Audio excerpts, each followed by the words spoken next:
Olá, prezados. Vamos dar início aí à nossa sexta aula. Já encaminhamos para a reta final, né? Passamos da metade. Nossa sexta aula desse Direito Tributário 2 vem trazer o momento seguinte ao lançamento tributário, né? Vejam que na aula passada, na aula 5, a gente mencionou e se referiu aí ao lançamento tributário. O lançamento tributário faz o quê? Constitui o crédito tributário. Ele formaliza, né? Ele torna a obrigação tributária exigível, né? Torna, quantifica, indica qual é o sujeito passivo, indica qual é o momento do pagamento, enfim, coloca aí em seu devido termo todos os elementos da obrigação tributária, constituindo o quê? Um título crédito, né? Esse título de crédito extrajudicial, o crédito tributário. Pois bem, uma vez realizado o lançamento, surge o quê? Surge a etapa seguinte, que é o pagamento, né? O pagamento do tributo em si. E com isso extinguiria, né, esse crédito tributário. Só que vejam, muitas vezes a pessoa pode não concordar com aquele crédito tributário, com aquele lançamento. Ou a pessoa pode não ter dinheiro para pagar aquele tributo, né? Ou pode surgir aí uma outra hipótese em que essa pessoa não paga aquele tributo, de modo que, né, ele vai, né, se não paga a seu tempo, se ele não for extinto, ele pode ser executado, inscrito em dívida ativa, o seu nome pode ir para o CADIM, tudo isso que a gente vai ver na sequência. Só que entre o prazo, né, de pagamento ou até mesmo depois do prazo de pagamento, né, você pode entrar com uma medida, você pode tomar a iniciativa e você pode buscar e suspender a cobrança, suspender a exigibilidade desse crédito tributário, né? Então, por vários motivos, você pode simplesmente não extinguir aquele tributo, mas entrar com uma medida para que ele fique suspenso até que, por exemplo, se resolva uma ação judicial, né, ou até que se julgue o seu recurso administrativo. Então, uma vez lançado esse crédito tributário, uma vez feito o lançamento, você tem a opção, caso você não concorde ou não consiga realizar esse pagamento, você tem a opção de suspender a exigibilidade. Então, a suspensão da exigibilidade são hipóteses aí que vão suspender a cobrança daquele tributo. E se ele já tiver sido executado, por exemplo, vai suspender o quê? A execução fiscal, né? Então vai suspender a exigibilidade, seja no momento em que for, né? Então, até a extinção do crédito tributário, você pode suspender a exigibilidade do crédito tributário, né? Então, as hipóteses estão aí no artigo 151 do CTN, né? Então, são 6 hipóteses que vêm expressamente indicadas aí no 151. Quais são as hipóteses que suspendem a exigibilidade? Primeiro, a moratória, né? A moratória é a concessão de um prazo, é a busca de um prazo maior para pagar, né? Ou, vamos imaginar aí nesse cenário de pandemia, algum, você venha protocolar ou venha requerer aí um prazo maior, isto é deferido, ou uma própria portaria, né, um decreto de um prefeito que concede uma moratória, dá um prazo maior para você pagar. Então, o que isso acontece? Fica suspensa a exigibilidade até que venha esse termo aí dessa disposição. Além disso, o depósito do montante integral. Vejam, o inciso segundo fala do depósito judicial. E vejam que para suspender a exigibilidade, você não precisa de autorização do juiz, você não precisa de um deferimento da ordem aí pelo juiz. O depósito por si, em si, ele é suficiente aí para suspender a exigibilidade. É a redação expressa do 151, inciso 2º. Depósito do montante integral. Então, se você não concorda com aquele lançamento, com aquele crédito tributário, você pode questioná-lo, aí você pode questioná-lo via ação judicial e, né, se você quiser ter uma segurança disso não vir a ser cobrado em paralelo, a sua ação judicial, você pode proceder aí com um depósito. Esse depósito vai suspender a exigibilidade, independente aí da autorização do juiz, né? Então, nós temos essa hipótese do inciso segundo. Inciso terceiro, as reclamações e recursos administrativos. Então, qualquer impugnação e, assim que julgada essa impugnação, qualquer recurso protocolado junto à esfera administrativa, por mais estapafúrdia que for a alegação, por mais sem fundamento, por mais protelatório que possa parecer aquela impugnação, mesmo assim você vai conseguir suspender aí a exigibilidade, né? Então, a simples protocolo vai suspender. Além disso, inciso quarto, a concessão de medida liminar em mandado de segurança, né? E o inciso quinto, a concessão de medida liminar em qualquer outra ação. Vejam que aqui, né, precisa do provimento judicial, né? Então, se você quer suspender a exigibilidade numa ação judicial e não proceder com o depósito, você consegue também, desde que você convença o juiz a te conceder aí a liminar no mandado de segurança ou a tutela antecipada em qualquer outra espécie de ação judicial. Aí você precisa ter aqueles elementos básicos, né, da liminar, o fumus boni iuris e o periculum in mora, para justificar aí esse pedido. E, por fim, o sexto, o parcelamento. O parcelamento, né, é uma hipótese bastante comum que suspende a exigibilidade do crédito tributário. O pagamento da última parcela desse pagamento virá a extinguir o crédito tributário, né? Então, temos o parcelamento em si não extingue. O pagamento da última parcela sim que virá a extinguir. E por que é importante essa suspensão da exigibilidade? Essa suspensão da exigibilidade permite aí a emissão de certidão negativa de débitos, né? Então, é muito pertinente para vários empresários aí a busca desse provimento. Seguindo aqui no nosso esquema, né, e agora que eu já fiz as considerações sobre cada um dos incisos, vamos ver como o próprio CTN coloca aí essa questão da suspensão da exigibilidade, né? A partir do artigo 151, nós temos algumas disposições aí sobre, né, essa suspensão. Primeiro aí tratando da questão da moratória, né? A moratória, aquilo como eu já falei, a dilatação do prazo para o pagamento, é conceder aí um prazo. Inclusive, antes de ser incluído o inciso 6º aí dentro do CTN, nós tínhamos que o parcelamento também se enquadrava aí com uma espécie de moratória. Mas, enfim, né, essa moratória ela pode ser concedida, né, a rigor aí do artigo 152, tanto em caráter geral quanto em caráter individual, né? Então, em caráter geral, vai ser uma norma jurídica. Essa norma jurídica vai valer para todos aqueles que estão em determinada situação, né? Então, a norma, aí, cada titular do seu tributo, né? A União com relação aos tributos federais, o Estado com os estaduais, o município com os municipais. Eles vão editar aí uma norma dizendo, né, e protelando o pagamento de determinado tipo de tributo, né? Então pode ser em geral ou individual.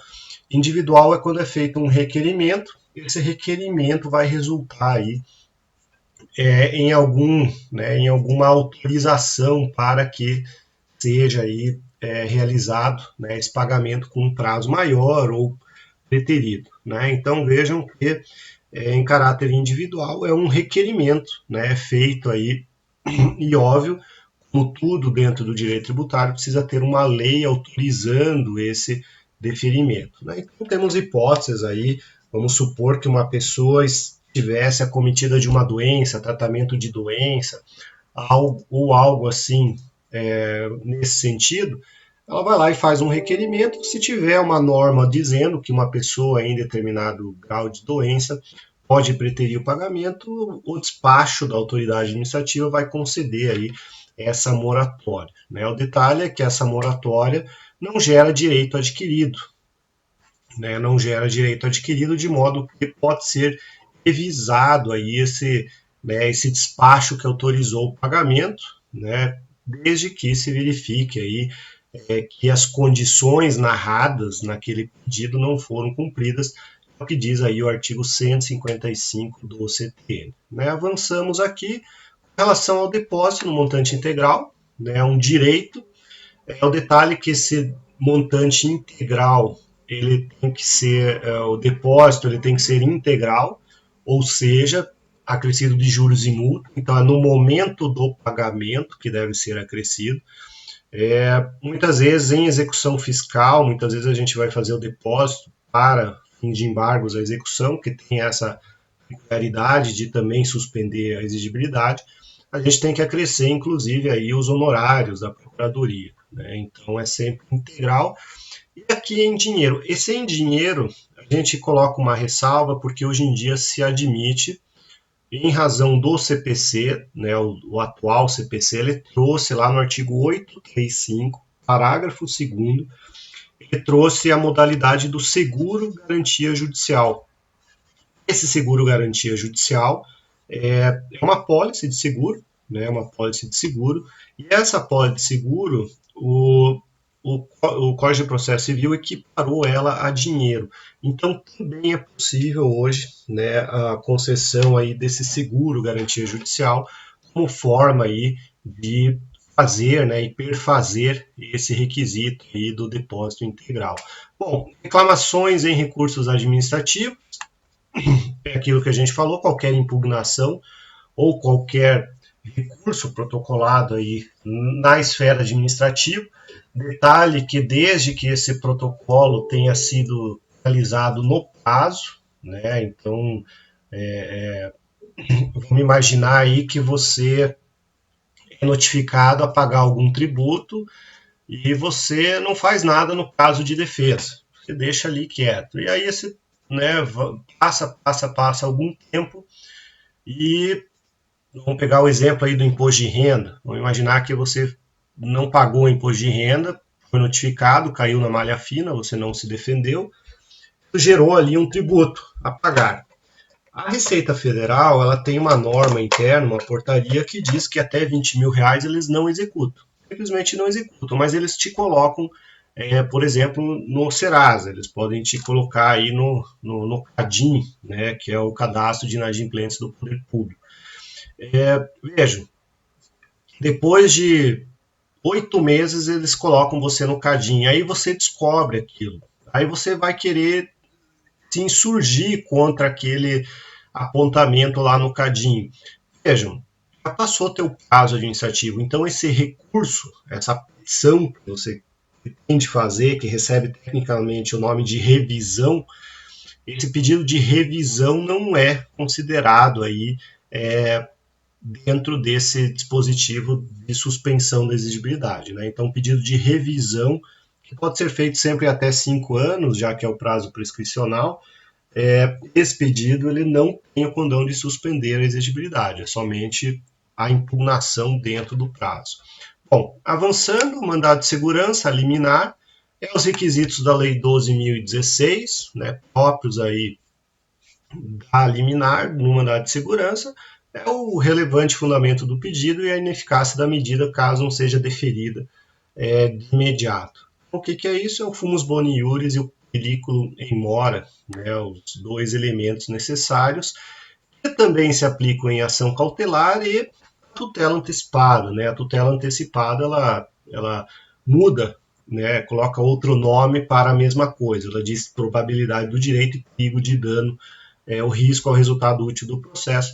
É a mesma coisa, periculum in mora e fumus boni iuris. Né? Então, esses dois elementos aí necessários. Bom, suspensa a exigibilidade, artigo 151. E agora com relação à extinção da obrigação tributária. Então vejam, num curso normal, né, numa situação de normalidade, numa situação em que o tributo foi corretamente lançado ou, né, o tributo de alguma maneira você não se insurgiu ou se insurgiu, você não tem razão, ou até no outro caso, se você tiver razão, enfim, em algum momento esse tributo ele vai ser extinto, né? Ele vai ser extinto, ele vai deixar de existir. Né? Então, qual que é a via mais comum e a via ordinária de extinção de um tributo? É o pagamento, né? O inciso 1º aí do artigo 156 faz a previsão que talvez, né, a grande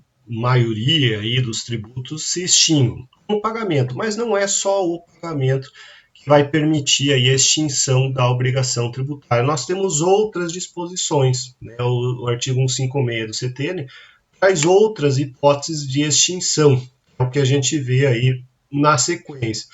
Começando pelo pagamento, né? O pagamento é a entrega em dinheiro. Óbvio que hoje em dia ninguém leva uma lote de dinheiro lá na Receita, hoje em dia tudo via compensação bancária, liquidação de um boleto, né? Esse boleto aí ele vai ter um prazo de vencimento e você vai realizar esse pagamento. Então, pagamento, modalidade mais comum, né, de extinção. Agora, nós temos outras hipóteses, uma delas é a compensação tributária, né? Então, se tiver uma lei dizendo que você tem dinheiro a receber do fisco a título de restituição e ao mesmo tempo você tem valores a pagar, esse valor vai ser compensado, né? Então esse valor vai ser compensado. Onde é que isso acontece bastante? Pessoa física, imposto de renda, restituição do imposto de renda.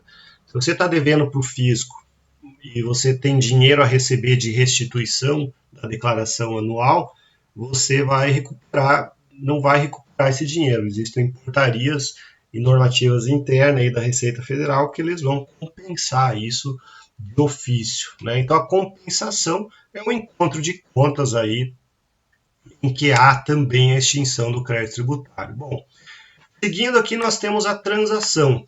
A transação tributária é o acordo, né? O acordo, essa história de transação, o acordo tributário é algo que está bastante em evidência esse ano de 2020, porque esse acordo, né, essa transação tributária foi, enfim, regulamentada. Vejam, a previsão é lá de 1966, a gente está falando de Código Tributário Nacional. 50 anos depois, veio uma lei, e aí é uma lei federal, colocando, né, os grandes parâmetros aí que autorizam a transação tributária, né? Então, no início desse ano de 2020, surgiu uma lei que muita gente chama aí de refis perpétuo, né? A transação, basicamente, o que foi e o que é, isso ainda está valendo. Empresas com dívidas bastante antigas, foi autorizado aí o pagamento parcelado, foi autorizada a amortização de multa, de juros e tudo mais, né? A redução de multa e juros. A transação tributária é um acordo, só que como a gente está no âmbito tributário, esse acordo sempre dependeu, e agora temos essa lei, que traz os limites desse acordo, né? O agente fiscal, o prefeito, o governador, o presidente não pode simplesmente falar, ok, né, eu aceito que você pague 30% e a gente resolve teu débito. Não, não pode, né? O dinheiro do tributo é da sociedade, não do representante. Uma lei precisa ser instalada para isso. E nesse caso, esse ano aí a gente teve essa lei do acordo tributário. Remissão, com 2 S's, né, a remissão que traz aí o perdão da dívida, né, o perdão da dívida pelo credor. Então nós temos aí a possibilidade de o poder público, óbvio, sempre por um ato normativo, o tributo é sempre por lei, vai trazer aí a liberação graciosa, né, o perdão dessa dívida. Detalhe que a remissão se refere aí aos tributos, né, ao tributo propriamente dito, enquanto que a anistia, que é algo que a gente vai ver mais para frente, a anistia se refere às penalidades, né? Então a anistia não vale para tributo. Tributo, quando deixa de ser pago em razão de um perdão, recebe o nome aí de remissão, está no artigo 156 do CTN. Decadência e prescrição vai ser, né, o conteúdo da nossa aula da próxima aula, né? Nossa aula 7, ela vai ser inteira aí tratando da decadência e prescrição, né? Ela tem uma peculiaridade, forma de contagem, enfim, bastante elementos aí suficientes para uma aula específica. A próxima aula, aula 7, a gente fala sobre decadência e prescrição.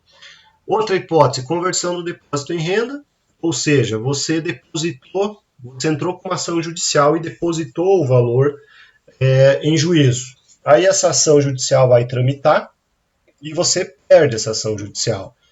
o que você vai fazer? Você vai pedir que aquele depósito seja convertido em renda. Aquele depósito judicial que você fez, que o juiz entregue para o fisco aí quitar, né, esse tributo. Então, a conversão do depósito em renda também.